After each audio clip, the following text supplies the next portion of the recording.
In early 2019, the Disney and Square-Enix game Kingdom Hearts 3 made its way to the PlayStation 4 and Xbox One platforms. 6 years after its initial announcement at the E3 2013, and following a brief tryout on PlayStation 4 with 0.2 Birth by Sleep, a fragmentary passage, the Kingdom Hearts series had finally entered the era of AAA games by landing on the 8th generation of game consoles.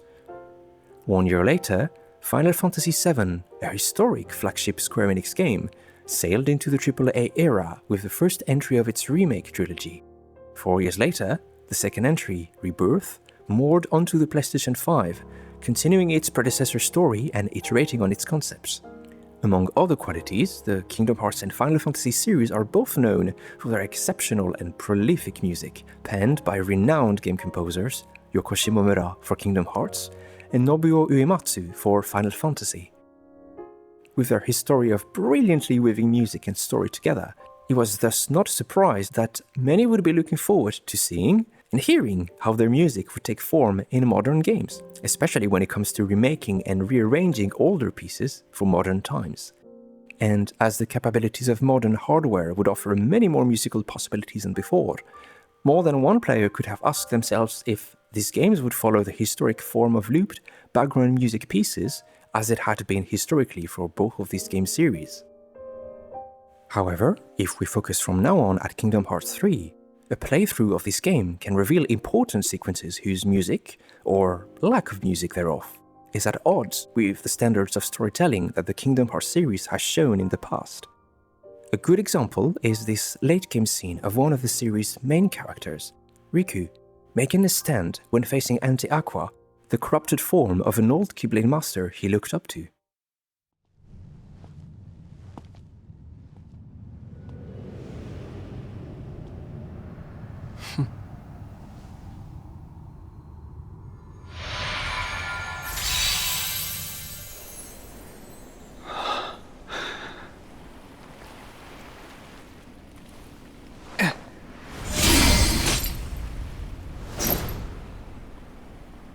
Great cutscene staging, with Riku displaying the confidence of a Keyblade master, standing up to a hero of light now corrupted by darkness.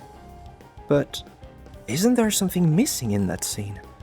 Perhaps there's no music to score it and underscore Riku's emotions? For one reason or another, this scene, like many others, seems to not have any musical landscape to support the dialogue and the staging. And so, although you might expect music from the series' regular composers, Yoko Shimomura, Takeharu Ishimoto or Tsuyoshi Sekito, to underscore a good scene, unfortunately, the lack of music may have slightly undermined that sequence. On the contrary, other scenes and sequences in KH3 are supported by music pieces that blend and interface multiple themes from previous games.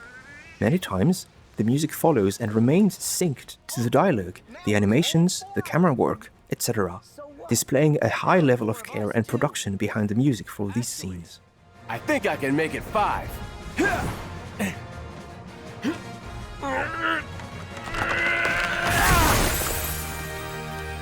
No! Thank you, my boy. Yeah! Now, watch your old man work!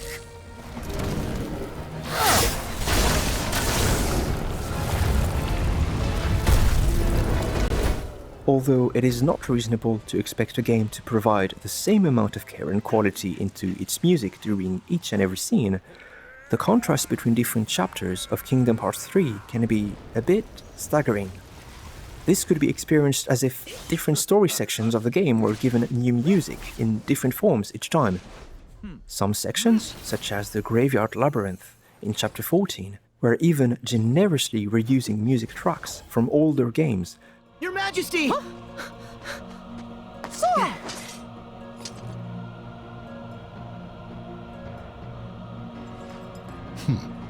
A genuine question about Kingdom Hearts 3 would therefore be, when and how did this change?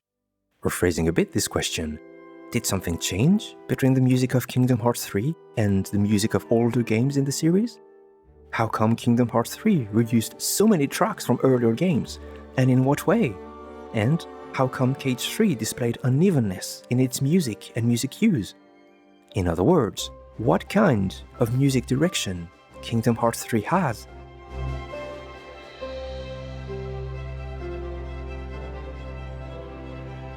My name is Timoran, a musician and game modder.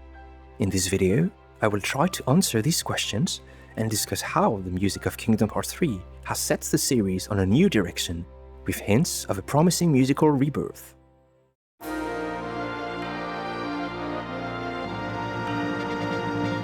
If you're already familiar with the Kingdom Hearts game series, you probably know already that the series' main composer, Yoko Shimomura, has woven over the last 2 decades a complex web of musical themes and motifs. The tracks she composed and arranged are an important fabric of the series' storytelling, stitching together the writing, the character development, the art, and so on, from more than a dozen games.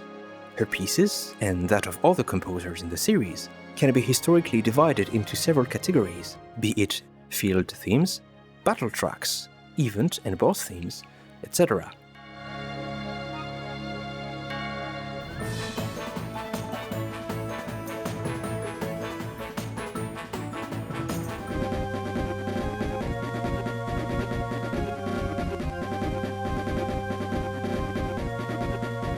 But despite these categories, you can always find parallels, references, and motifs returning in different ways. These are twisted and reused to bind together tracks that would otherwise be separate, and to echo the series' plotlines. In this series, linking tracks together like this is something most recognizable for the main story plotlines and themes. A good example identified by Green Requiem was Another Side from Kingdom Hearts Final Mix.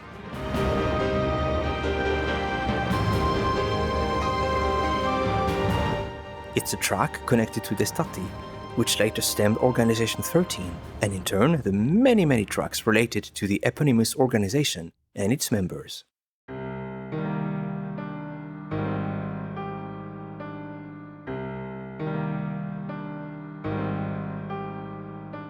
And if you haven't watched it yet, I would highly recommend Green Requiem's series of detailed analyses of the music of this series, as they study and show this type of sprawling connection between its songs.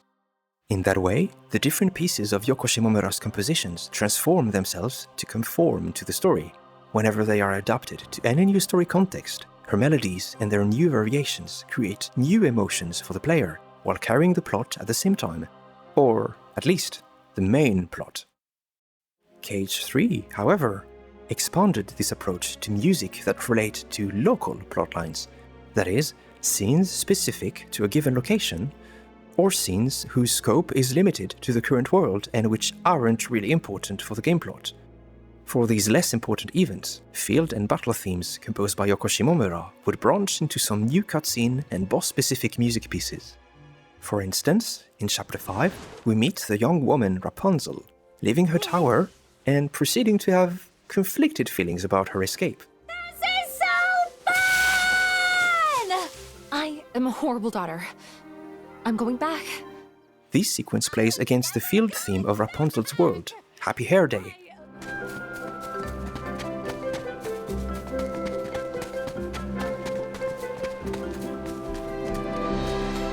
Let's see.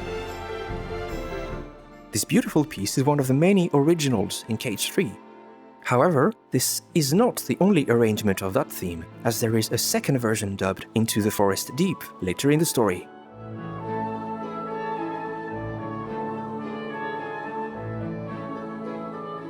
All the scenes later in the story also reference it, such as when Rapunzel meets Maximus, the royal horse.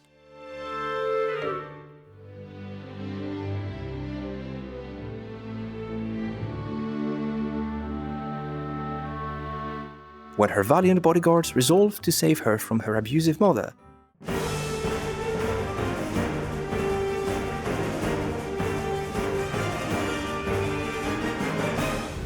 And when she resurrects her main bodyguard Eugene.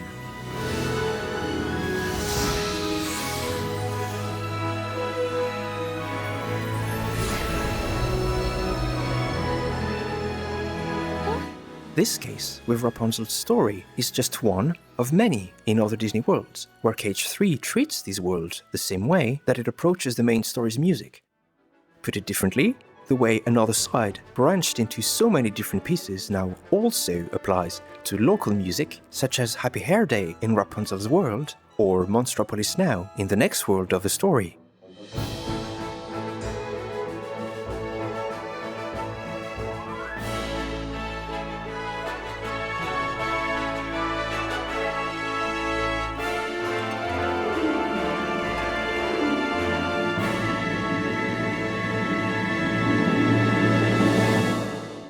On top of that, and more so than in previous games of the series, KH3 has a number of adapted film scenes where the different music arrangers created cutscene music that is clearly inspired by the original movie soundtracks. We have seen a scene from Tangled replayed against new compositions, but there are more. Other examples include Anna getting shot by Elsa's eyes, and the battle on board the Flying Dutchman, where additional composers Shotaro Shima and Yoshitaka Suzuki arranged melodies introduced by KH3, but in a style somewhat similar to the film's own music scores.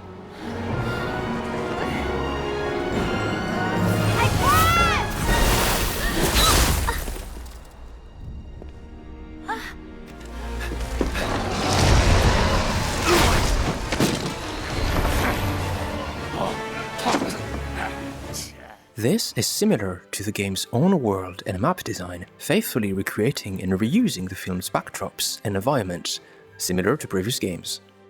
However, the different Disney and Pixar worlds in this game have different musical approaches depending on how these worlds are used for the gameplay and the story. The Kingdom of Corona and Arendelle, for instance, recreate most of their film's plot with a mix of guided corridors and vertical areas. On the opposite, Sora's adventures in San Francisco mostly consist of battle missions, as in a monster of a day structure, in a world which is essentially a small open map. And in a parallel with the map design, this is also reflected in the music. Rapunzel's and Elsa's worlds present elaborate orchestral music, whose style closely follows the footsteps of the original movies.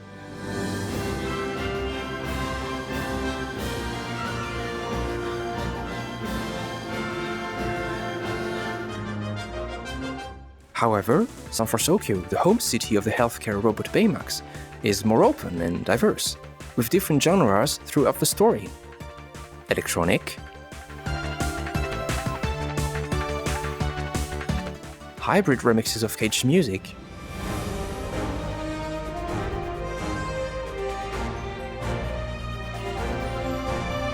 or even intimate pieces for woodwind.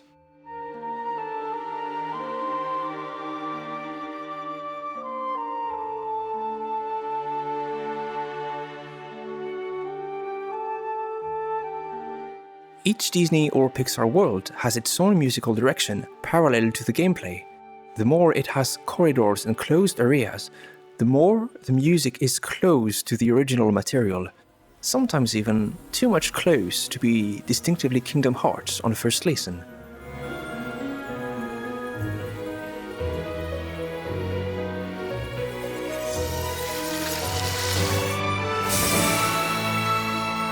This new approach has been previously noted in other analyses. KH3 occasionally recreates the source material as faithfully as possible, sometimes even with Sora and his friends inserted in camera shots framed almost identically as the movies. One could say that, on the musical side, KH3 has even adopted their approach to movie scoring, contrasting with the series and other series' long-running traditions of looping music in the background. Indeed, in earlier games, cutscenes from Disney worlds were mostly scored with music tracks reused in multiple worlds. Think Missing You or Apprehension from KH2. Of course. Don't you see? It wasn't your blood they needed. It was my father's blood. My blood. You can't mean that.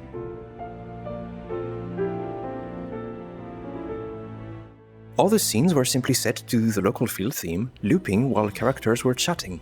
I'm sorry. I didn't mean to frighten you. You didn't? There are exceptions, of course. The well-known songs by singer Utada, the long orchestral arrangements over the credit rolls, and occasional one-off tracks for key story moments.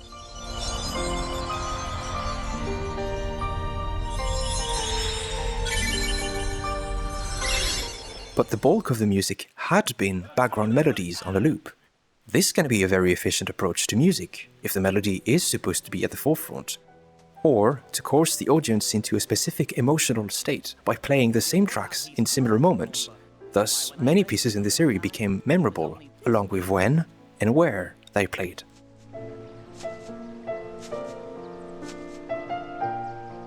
Additionally, having looped pieces was perhaps due to technical limitations such as limited storage space on older gaming platforms, or perhaps because of staging limitations too, such as the timing of a scene and its music being fully in the hands of the player because of text box dialogue. But Cage 3 released in 2019, at a time when other major games had long overcome these limits, with consoles with expensive storage space for pre-recorded music, and innovations in how to create and program dynamic music to follow the player's actions. Hence, now with more technical freedom than before, Cage 3 could afford to use the music of Yoko Shimomura in a different way. This includes, but is not limited to, less looped music during specific events, as we have seen before, pieces that weave and remake themes in new ways to fit the situation, sometimes with new music, sometimes with older music.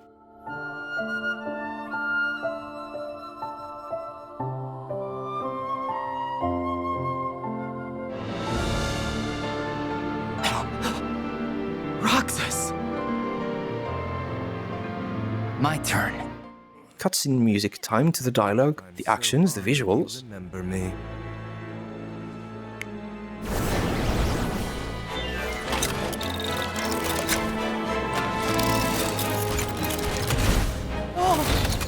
One-shot tracks, which only play during a single event, with a clear beginning and end. Repurposing older themes and motifs in a different way than before, if the context demands.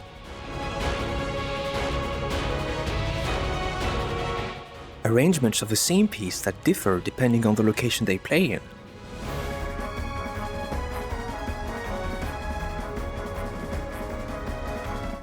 And finally, dynamic music that goes beyond switching between field and battle themes, for instance with transitions between different phases.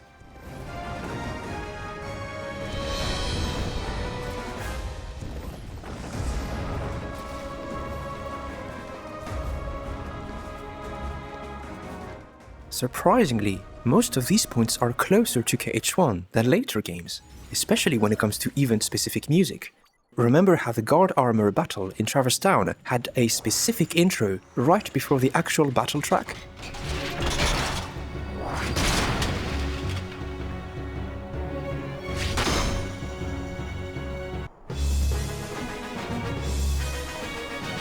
Not to mention one-shot tracks to emphasize story points.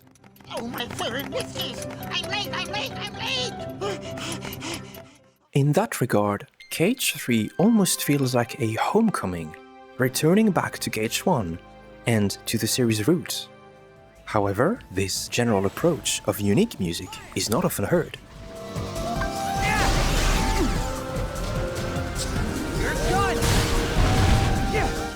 While these were almost guaranteed for key moments in most games, we rarely heard this in the series. This way of scoring scenes became commonplace with Cage 3. It even continued with Remind and Melody of Memory.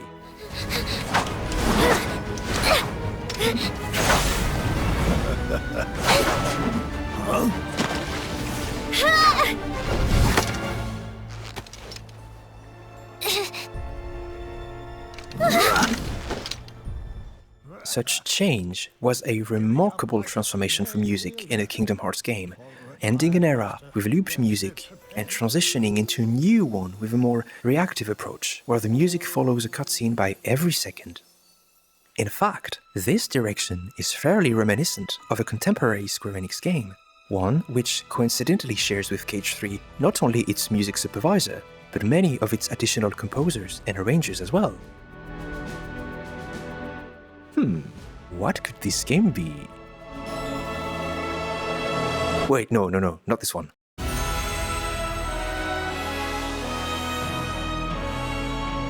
This is the one.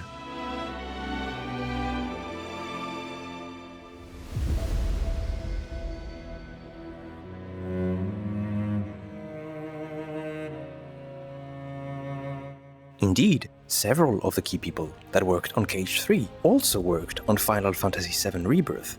Even so, upon closer inspection, Rebirth has a musical direction which is strikingly similar to Cage 3's. These two games have many arrangements that play in specific contexts. This is the case for both returning melodies from previous entries,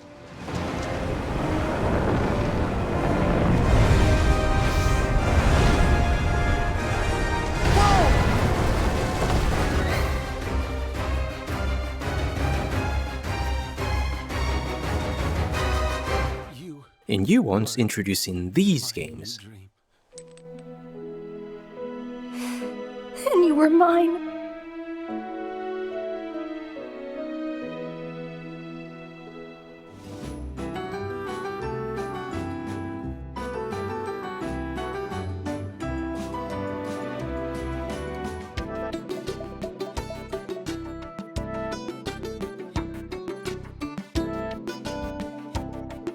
Cage 3 and Rebirth share the same style of cutscene music scoring. They underline their scenes with music as if they were film sequences, often producing one-shot tracks that play only during these sequences. Cast them.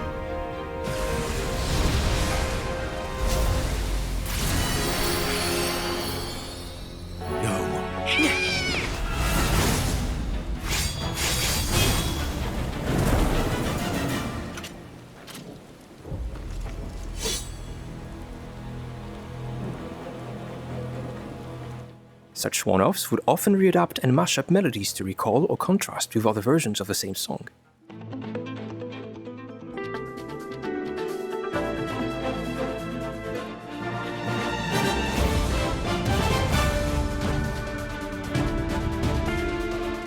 And, just like Cage 3, Rebirth reuses and repurposes older themes and motifs in different ways than before, especially if it bridges their meaning into a wider context.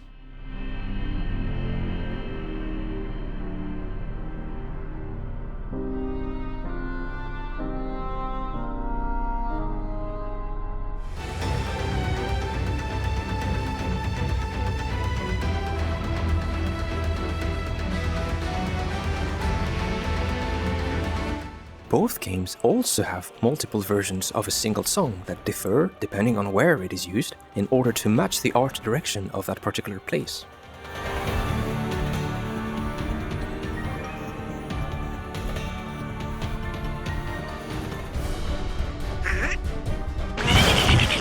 Whoa! Who was...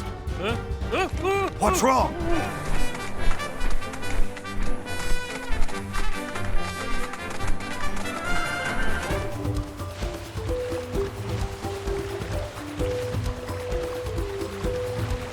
And this doesn't stop here. There are even more interesting similarities.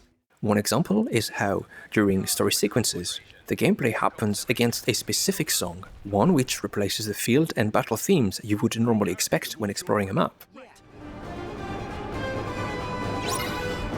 The whole factory, it's a total mess! I know, Mikey, but right now we just have to keep moving.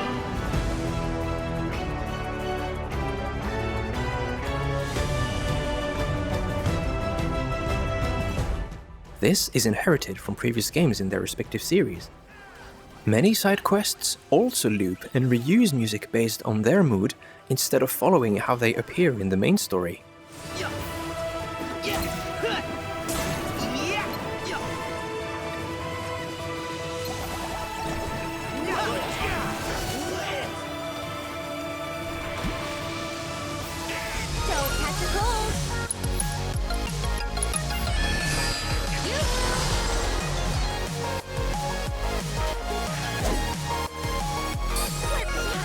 And, following the heritage and traditions of JRPGs, vehicles have new musical themes when exploring certain maps.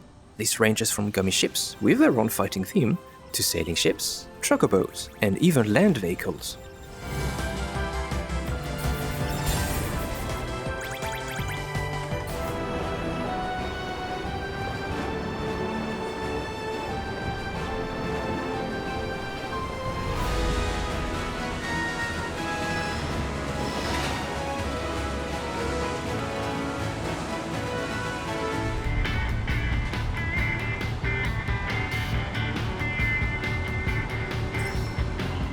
On top of this, Final Fantasy VII Rebirth adopts the traditional RPG set of local field and battle themes that the Kingdom Hearts series has had since 2002. The main locations of the Rebirth overworld, such as regions, certain dungeons, and some locations such as Mount Corel or the Mithril Mines, have their own themes for exploration and battles.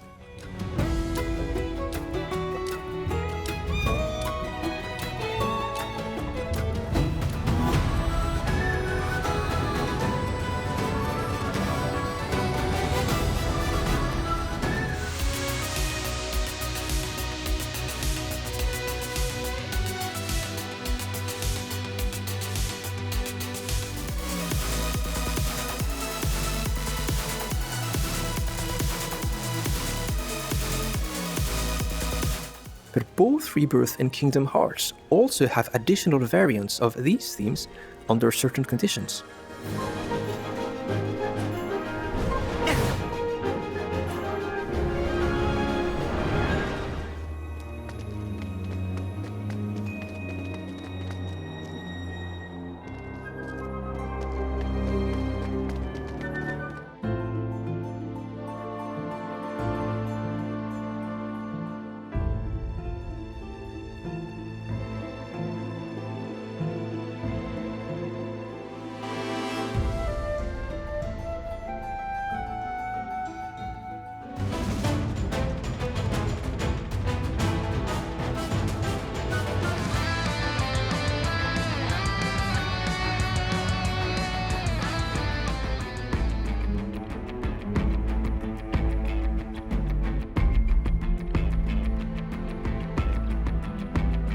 Even smaller locations do their own thing, following another RPG traditions, where places such as shops and hotels have their own music pieces, some specific indoors locations have their own themes.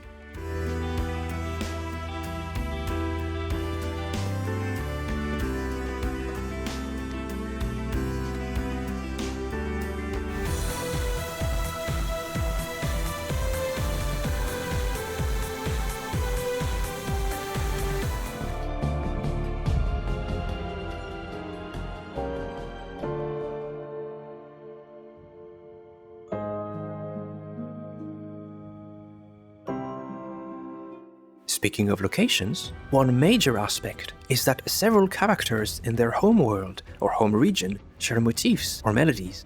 This was carried over from the original Final Fantasy VII onto its remake trilogy so far, where Yuffie, a ninja and spy from Wutai, has a theme that harkens to her home country.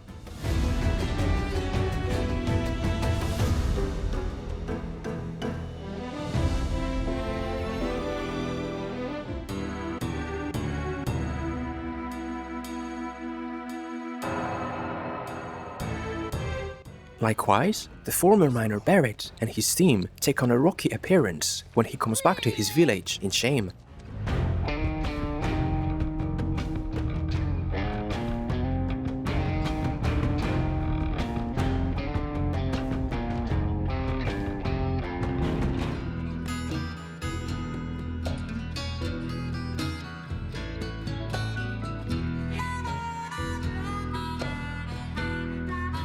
And the character Red 13 has a theme whose baseline expands into Cosmo Canyon's theme, which is the theme of the location he comes from.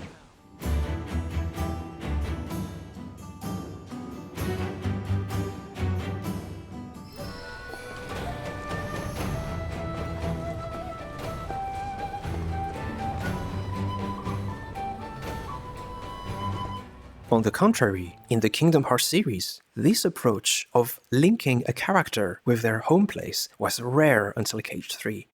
In Olympus, the demigod Hercules is assigned part of the theme from Olympus Coliseum as a motif, playing one way or another whenever Hercules acts in a cutscene.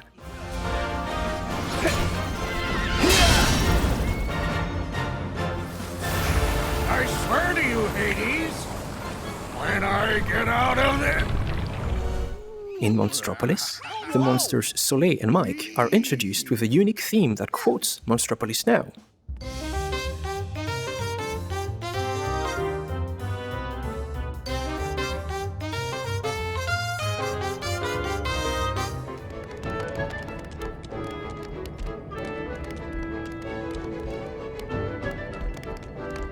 The Ice Queen Elsa is even more unique. Her well-known power ballad Let It Go is referenced by Arundel's Frozen Wonderland, stressing how her magical identity shaped her world, and thus the maps that the player are exploring.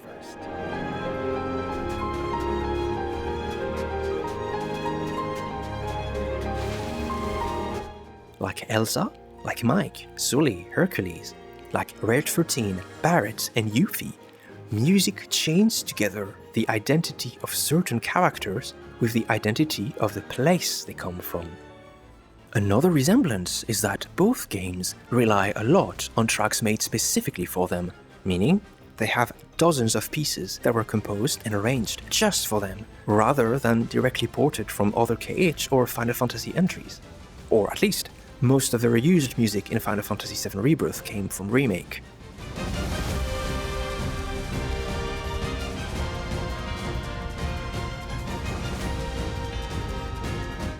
This made it so that a lot of music was produced for both games.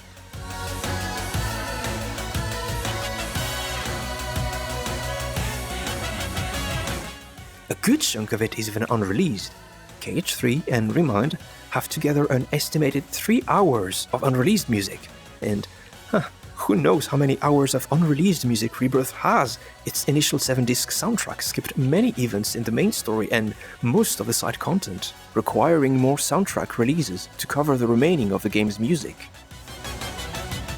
To complete such colossal soundtracks, composers and arrangers were often assigned specific responsibilities instead of tasking most of the work to a single composer. For the worlds of KH3, Yoko Shimomura would often compose their field and battle themes. Arrangers like Shotaro Shima scoring cutscenes based on these melodies, with orchestrators such as Sachiko Miyano bringing the melodies to orchestra players, and even more people contributing for minigames and for bosses.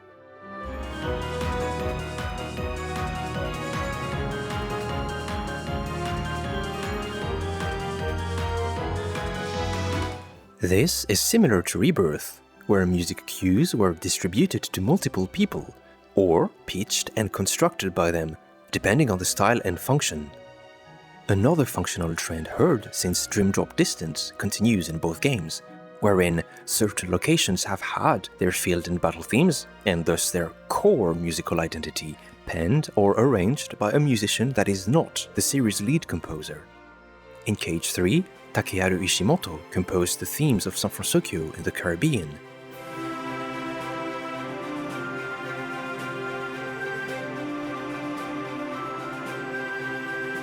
In Rebirth, regional and local tracks were often dispatched to one musician per location, split between arrangements and new themes.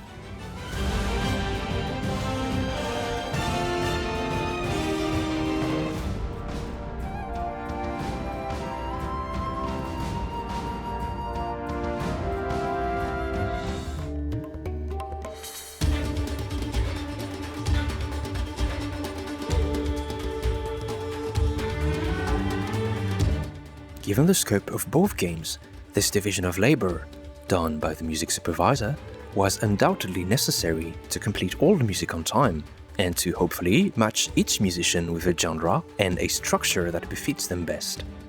Warm thanks to Patrick Rainville for his ongoing series of analyses of every music track in Final Fantasy VII Rebirth, of which many episodes were instrumental in identifying the music of each composer and arranger, which in turn helped finding who arranged what in KH3 as well.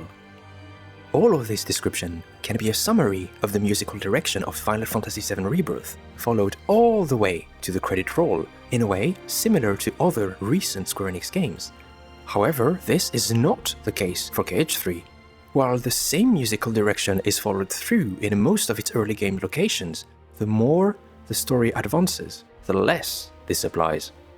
Both the traditional looped BGM approach and the newer film scoring approach are used in KH3. Occasionally, this sometimes creates a surprising contrast between different game sequences. Certain scenes inspired by a Disney movie will be supported by a great arrangement of Shimomura's music, timed to the on-screen events.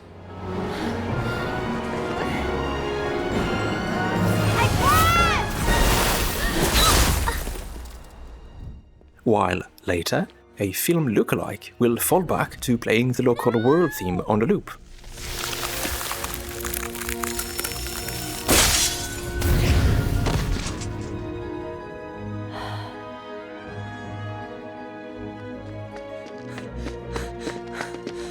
Anna. Sometimes there is a strong contrast between adjacent music pieces that may be inspired by the same material. Some scenes have elaborate arrangements, combining Yoko Shimomura's iconic melodies with a style close to each world's original movie. Here, in San Francisco, it's The Encounter from Cage 2, arranged by Yoshinori Nakamura for orchestra and choir, doubled with synths, percussions, electric guitars, all supporting a classic Shimomura solo violin.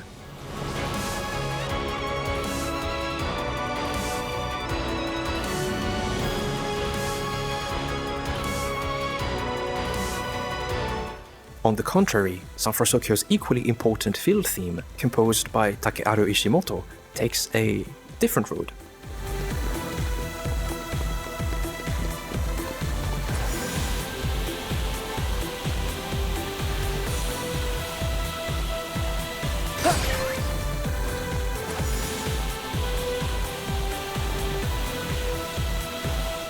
These are, however, exceptions. On a bird's eye view, the music of Cage 3 mostly consists of pieces centered around a Western orchestra, or alternatively, on pieces that use virtual instruments that emulate an orchestra. San Francisco is the outlier here. Its widespread use of electronic instruments is rare outside of this world. This may lead to Cage 3 having a rather flat sound, since its soundtrack is dominated by pieces that all lavishly showcase instruments in the orchestra.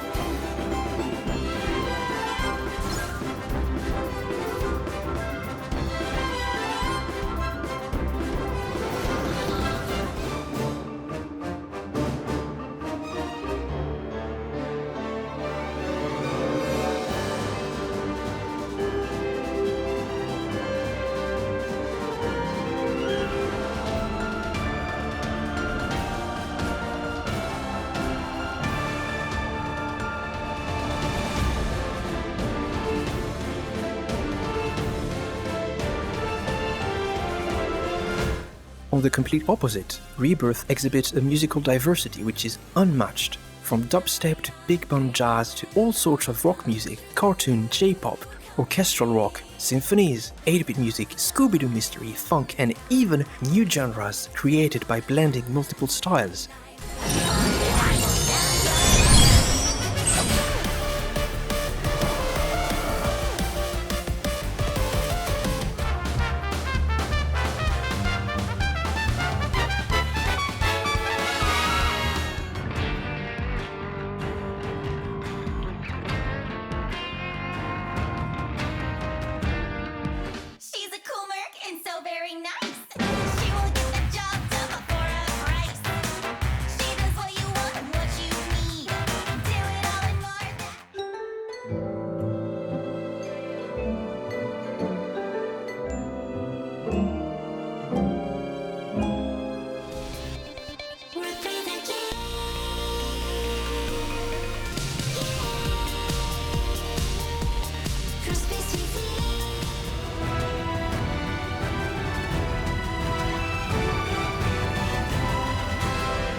Rebirth is a musical tapestry with everything for everyone in every place.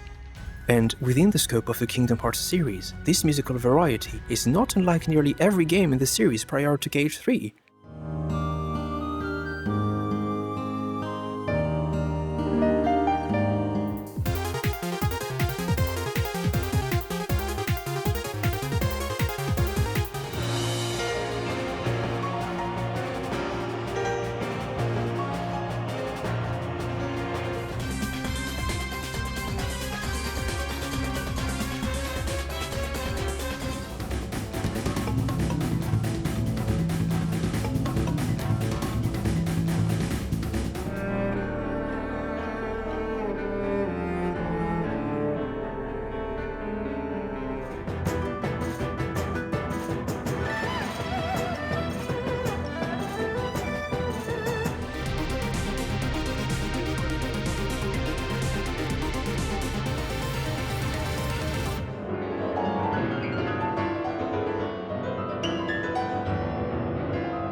And for that game to center itself on a single genre, despite the series being a melting pot since 2002, is a bit disappointing. Pushing things further, KH3 drifts away from the direction of Rebirth as the story advances. The more Sora travels through worlds, the more the music returns to historic habits of replaying the same track on a loop and fading it when it becomes irrelevant to the current scene. 3 half pints together again. Let's move. The darkness is spreading.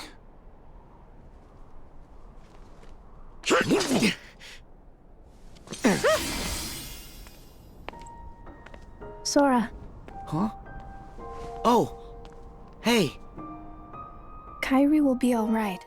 While it is a tried and tested approach, for sure, doing this made this game's second and third act increasingly inconsistent with the early game, just because of how these sections have conflicted idea with how to approach music and how to use it. For KH3, you could even say that there are 2 different games under the same roof, depending on the section of the story you are playing. As described before, most of the early game worlds do not reuse a lot of pre-existing recordings from older games. On the opposite, late game worlds generously reuse tracks directly lifted from the HD remasters, from Birth by Sleep or from Dream Drop Distance. And, coming back to the beginning of this video, the second visit to the Dark World is likely the best example. Only 3 of its music pieces are original to KH3.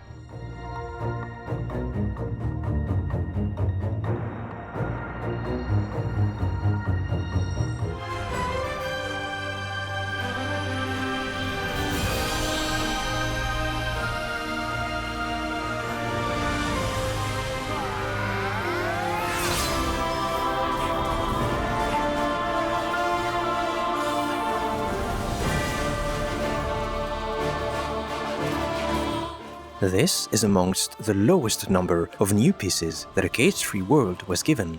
Even the Mysterious Tower has more new tracks during its cutscenes, despite being unplayable.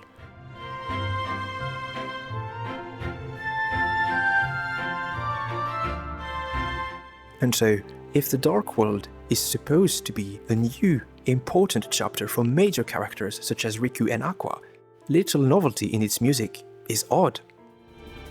Although this isn't a black and white situation, it often feels as if the game is at conflict with itself when it comes to handling, arranging and reintroducing older music into a new artistic and story context. The game frequently falls back to old musical habits, even relying on nostalgia to compensate for awkwardness during certain scenes. No! Sora!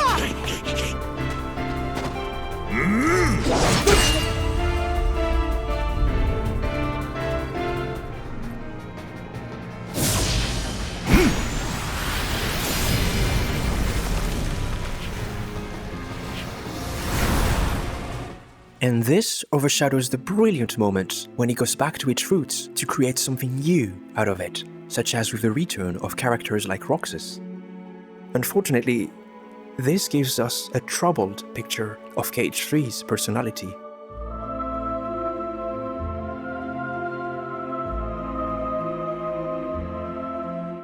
As discussed before, Kingdom Hearts 3 has multiple sound ideas. It relies on the tradition of paired field and battle themes for most areas. It brings back situational songs to enhance certain sequences in the story, especially outside of the main story as KH1 did before. It remakes many tracks from earlier games. It also recycles many songs from earlier soundtracks, favoring looped tracks. It introduces brand new melodies, cutscene songs and main story pieces. And it introduces new types of musical structures, phase dynamic music for certain events, film scoring, vehicle music, etc. All these approaches contribute to making Kingdom Hearts 3's music feel fresh alongside today's RPGs. But this refreshing feeling can be infrequent because these approaches often interrupt one another. And this brings us back to our initial question. What was KH3's musical direction? Was KH3 actually intended to be a true sequel with new ideas? Or was it instead supposed to be a compilation of the best from the series? Was it meant to be a back to basics, bringing back old ideas that became rarer over time? Or was it meant to be closer to a remaster or reorchestrated game? If KH3 was a sequel, its novel ideas are often buried under all its recycled material. And if it was a musical remaster or a compilation, it strays too much away from whatever could be called the original. It is also hard to ignore how this identity crisis reflects that of the entire game beyond its music. The same questions could be asked about the gameplay. KH3 collects, merges, and refines mechanics from earlier games the same way it does with music. Shot locks, flow motion, drive forms, common styles, keyblade transformations, just to cite a few. And like music, these gameplay mechanics sometimes clash with each other, as you can see on screen.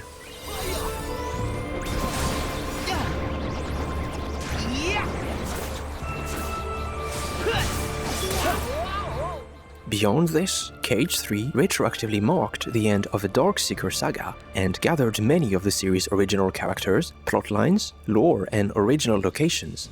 It is therefore not unexpected that the series' music would also be assembled as a sort of an endgame celebration. For the game developers, this was probably not an easy situation to tackle. Developing a modern AAA sequel in the late 2010s that would, at the same time, celebrate its past is tough, in part because every player may expect something different from a new Kingdom Hearts game. Some may desire games to be more cinematic in the way they approach their music, just like Final Fantasy VII Remake demonstrated it a year after KH3.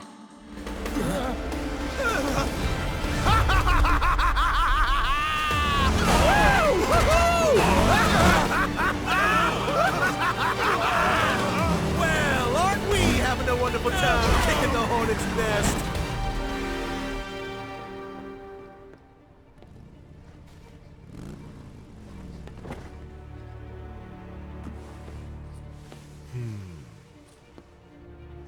They might want the KH series to converge towards the film scoring approach of the many Disney and Pixar movies it represents, in line with other game aspects such as visuals and maps. Other players may expect strict orchestral arrangements of the series' past music, perhaps in part because this type of arrangement has often been played during concert tours with live orchestras. This may have influenced KH3 itself, perhaps leading to the game's music to heavily showcase orchestral pieces, at the expenses of the variety the series has had in the past. On top of this, other groups of players perhaps had expected KH3 to simply reuse verbatim past music without any change.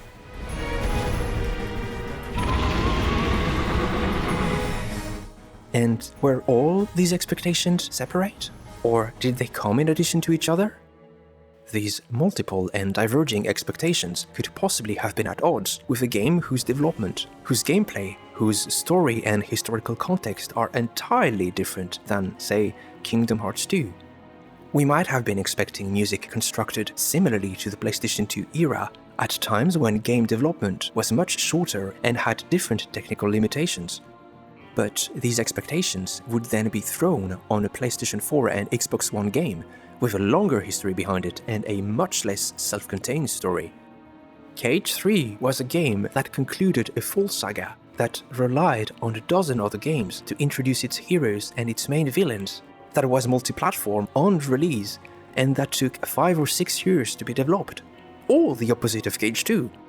Expecting the same would be ignoring what the rest of the series and what the rest of the world had been up to since the 2000s. And perhaps with this in mind, the 4 questions that we asked earlier about Cage 3's musical identity were also something that the game's own music team had to ask themselves. Perhaps working with this blend of player expectations created conundrums that previous games in the series did not have to deal with, such as how to establish a direction that makes sense for a 2019 AAA game, while at the same time, how to come back to the series' roots and respect its heritage. Should the game orchestrate and re-record loop tracks that were originally using samples, but yet stick closely to the original structure if possible, similar to what would be done with many tracks in the Final Fantasy Pixel remasters?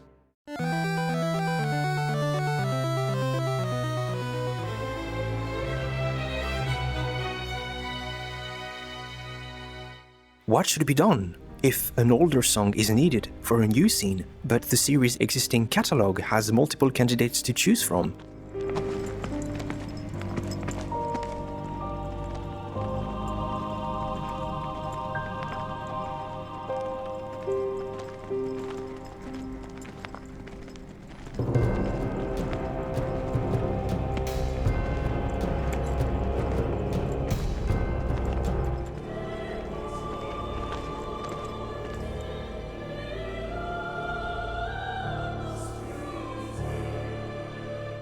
What to make of older songs if their function was taken up by new ones?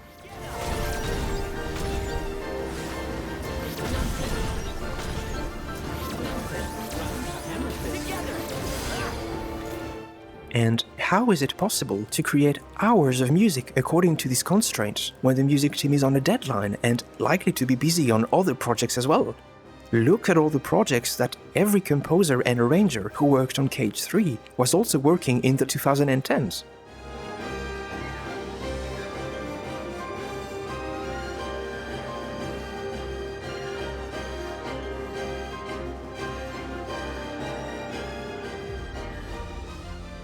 For everyone who worked on the music of Cage 3, and not just Yoko Shimomura, all these challenges were probably not a piece of cake. The necessary compromises must have been painful, leaving critical scenes without music to support them, or picking a track in the series' musical catalogue, looping it and calling it a day.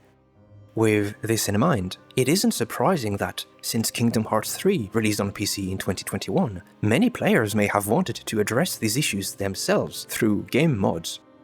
As of early 2026, there has been a few proposals within the modding community. For instance, you can try background music replacements such as the Music Selection Overhaul from 2021, the OSTR Music Pack from 2022, and the Box Music Corrections and Replacement mod from 2024.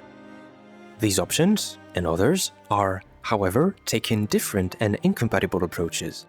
As you can see in the list on screen, these 3 mods made different editorial choices in order to select their music replacements. The existence of these multiple options shows that there isn't a single absolute way to score the game. Even after it released, from a player's point of view, there is no ultimate answer to balancing the old and the new, only multiple approaches. And if players in the Kingdom Hearts 3 modding community have come up post-release with solutions to address the game's inconsistencies, then the game's actual music team likely had a tough time with this as well. But despite a long game development and extremely high and diverse expectations from players, Cage 3 did bring us new and risky ideas. As mentioned before, you can pinpoint stunning pieces such as True Darkness.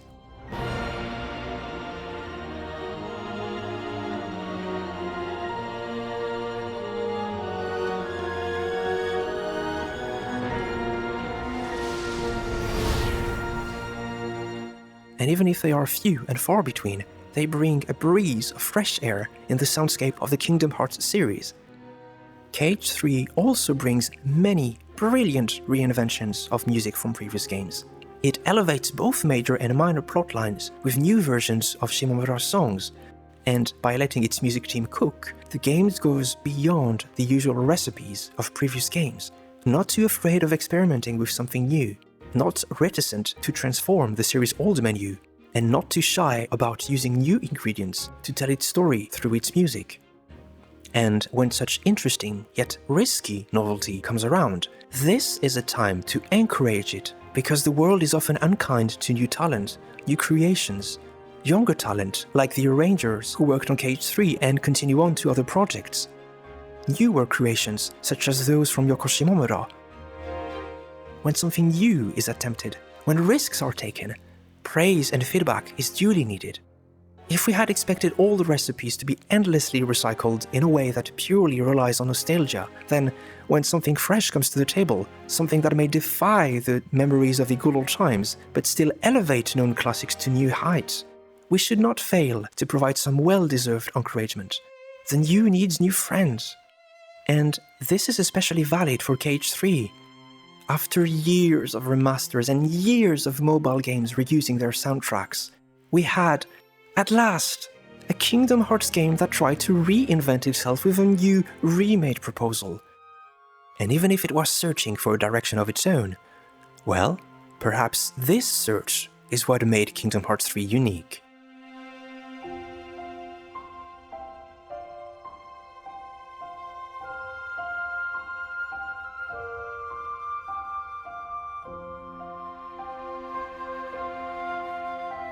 When I started to play Kingdom Hearts 3 for the first time, and when I started to examine its music for this video, I had expected myself to be more critical of the way it uses music, be it its own new tracks or that of previous games in the series. But after learning of the constraints of Kingdom Hearts 3's development, and after seeing how later Square-Enix games approached their own musical history, my opinion of KH3 had changed. Now, despite many conflicting musical ideas, I believe Kingdom Hearts 3 executes many of them soundly. This game showcases a new, compelling new direction that shines when it succeeds at following it. And although it is sadly zigzagging and wandering backwards at times, its direction and ambition give it a promising musical core, paving new ways for future games to follow, explore, and expand. And well, who's to say these future games don't exist already? The endgame of Melody of Memory already follows this direction. And if you've already completed Final Fantasy VII Rebirth, you've already seen where a similar musical direction can lead.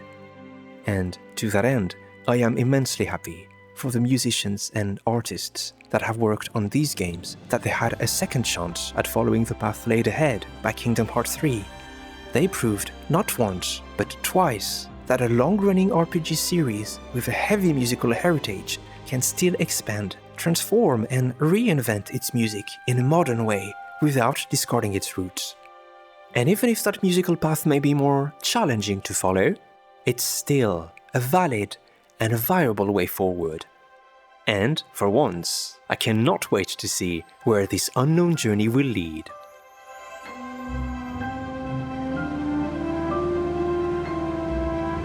Warmest thanks to Green Requiem, Patrick Rainville, FF7 Music for their immense knowledge, which was useful for making this video and the research needed for it. And of course, this video essay would never have been made without the support of many people, from the Open KH modding community, the past March Caprice online events, and the Kingdom Hearts community at large, from whom I keep on learning new things every month. And most of all, my warmest thanks to you who has watched this video to the end. It's always a pleasure of mine to learn something new, to share it and document it, and to know that even niche topics can be of interest for people. I hope you enjoy this video analysis, and I'll see you next time.